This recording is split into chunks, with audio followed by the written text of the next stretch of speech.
Sinabi mo na lang para hindi ako umasa, hindi ako nangarap na kasama ka. Ay! Hindi ako nagplano ng future ko na nandun ka. Tapos ang ending, iiwan mo lang rin naman pala ako. So sana sinabi mo. Ay! Talaga naman! Welcome back sa radio show ninyong walang title pero maraming hugot because ang ating topic for today ay nangongolekta tayo ng inyong mga worst cheating stories. Yan! Ang inyong mga experiences pagdating sa mga nanloko sa inyo o niloko ninyo. Again, pwedeng ikaw yung naloko o ikaw yung nanloko. Kung ikaw yung nanloko, sana masarap ang breakfast mo. Charot. May kasamang galit. O, ito, sige. Magbasa tayo ng mga sagot from our Facebook friends. Sabi ni Ranilo Cruz. Noong 2012, Sexy Megan, habang nasa ospital ako noon, tandang-tanda ko pa, naka-confine ako, yung girlfriend ko at yung classmate ko, naglalandian na pala. Walang hiya ka, Rhea.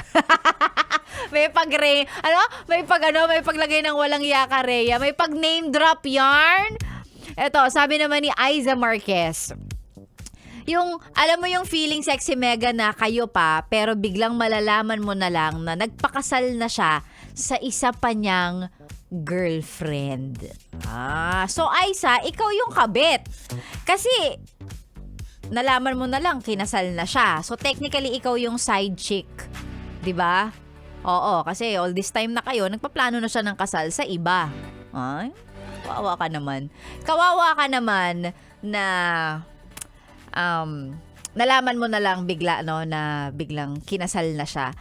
Pero hindi ko sasabihin na ikaw yung kawawa pag all this time, alam mo naman na may jowa pala siya, pero tinutuloy-tuloy-tuloy mo yung relationship mo sa kanya. Magkaiba kasi yun eh. Kapag hindi mo alam, 'di ba? Pag hindi mo alam na ay may girlfriend pala to, ay may asawa pala siya. Pag hindi mo alam, okay, sige. Nagkakaroon lang ng mas malaking complication. Kapag ka alam mo naman, ikaw na nga yung pangalawa, ikaw na yung kabit, tutuloy mo pa. Ano ba naman yan, B? Hindi mo deserve yan, ha? Hindi mo deserve yan. O, ito. Sabi naman ni Maria Paz, sabi niya, ang sakit naman po ng topic nyo ngayon, pero para sa akin, Sexy Megan, yung masashare kong kwento, yung taong minahal ko ng tapat, tapos ang ending, nag-cheat pa din. Ang sakit po ng ginawa niya.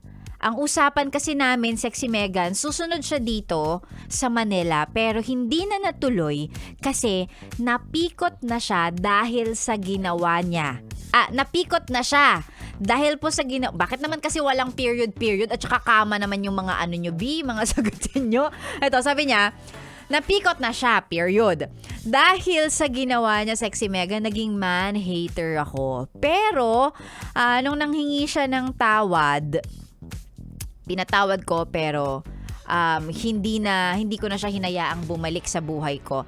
Hanggang ngayon na may edad na kami, hindi pa rin kami nagkakausap ulit. Well, B, kung hindi naman kailangan kausapin tapos niloko ka, hindi naging maganda yung paghihiwalay ninyo, hindi na talaga kayo dapat magkausap, 'di ba? Ano ba? Niloko ka na nga niya tapos kakamustahin ka pa niya, mag-happy birthday pag birthday mo, Merry Christmas pag Christmas, tsaka Happy New Year pag New Year. Hindi naman tama 'yun.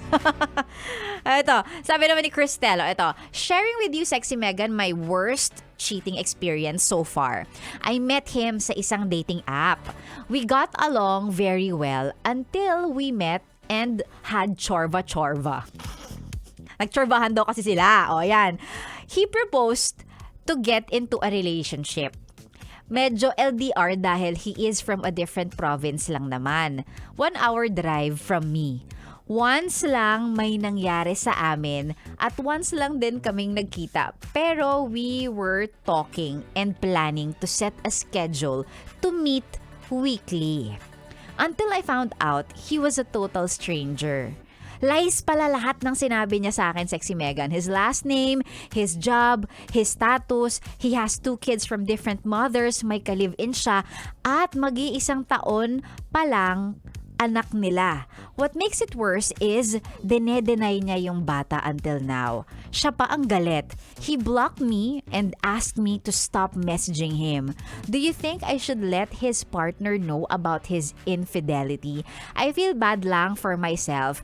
Nakakatanga po itong experience na to. I am a single mother and was single for 6 years, a professional and almost died from cancer last year. Para akong hindi natuto, please keep my identity hidden. Okay, sige. Eto no, B, kung dun sa tanong mo, kung sasabihin mo ba sa partner niya yung kanyang ginagawang panloloko, kung ako ikaw, the moment na nalaman ko, sinumbong ko na siya. Oo, for the sumbongera ang Sexy Megan.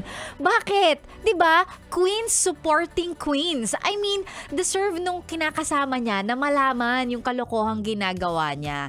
And of course, bilang ganti, niloko mo ko, isusumbong kita sa asawa mo. Ganon, 'di ba?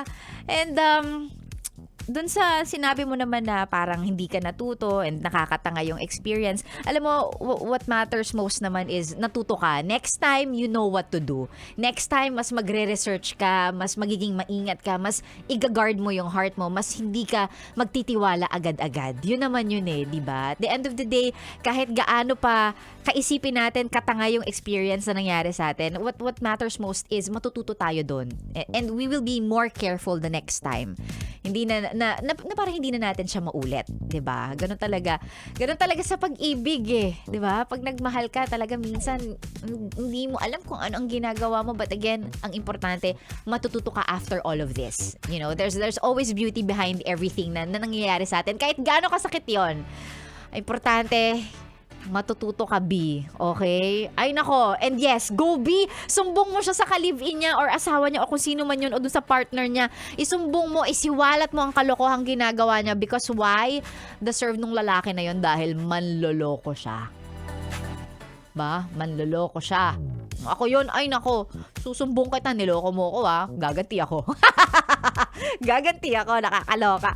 Meron pa ba dito? Meron pa bang mga sagot? Ito sabi ni Maricel, ang worst cheating experience ko, Sexy Megan, yung sinaktan ko yung totoong taong nagmamahal sa akin. Tas nung nakita ko na may asawa na siya, sobrang sakit pala. Ngayon nagsisisi ako at sana maging masaya sila. May halong regret.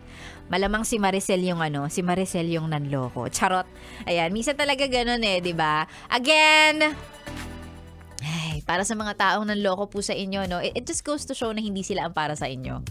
Nagawa kang lokohin, nagawa kang saktan And yun kapag ka magsasabi na, ay, hindi pala nagbibigay ng second chance yung si Sexy Megan. Ay, ang tigas pala ng puso niyan. Hindi po sa matigas ang puso ni Sexy Megan na sinasabi niyang dapat hindi kayo nagbibigay ng second chance. Again, yun na nga lang yung gagawin ninyo Hindi na nga lang kayo manloloko Yun na nga lang, di ba?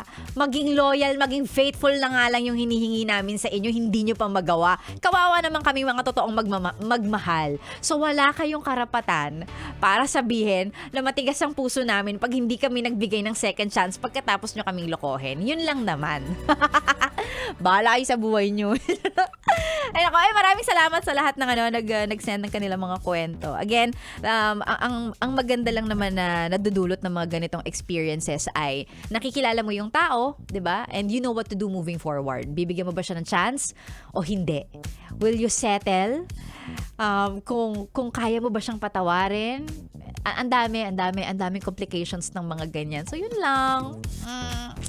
Ang dasal lang ni Sexy Megan sa mga naloko na po, minsan nang naloko dyan, sana mahanap nyo na yung taong kayo rin ang pipiliin. Regardless, kahit gaano karami pa ang lumapit sa kanila, kung sino pa ang makilala nila, ikaw at ikaw pa rin ang pipiliin. Lord, when kaya?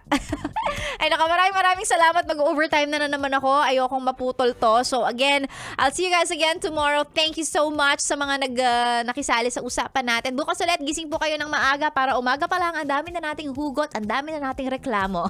Ang inyo pong naging ka-sexy time tuwing 6 to 9 ngayong araw ng Wednesday. Sexy Megan, dito lang sa stasyong nakakayang, nakaka-fresh 101.1. Yes, the best. Yes, the best.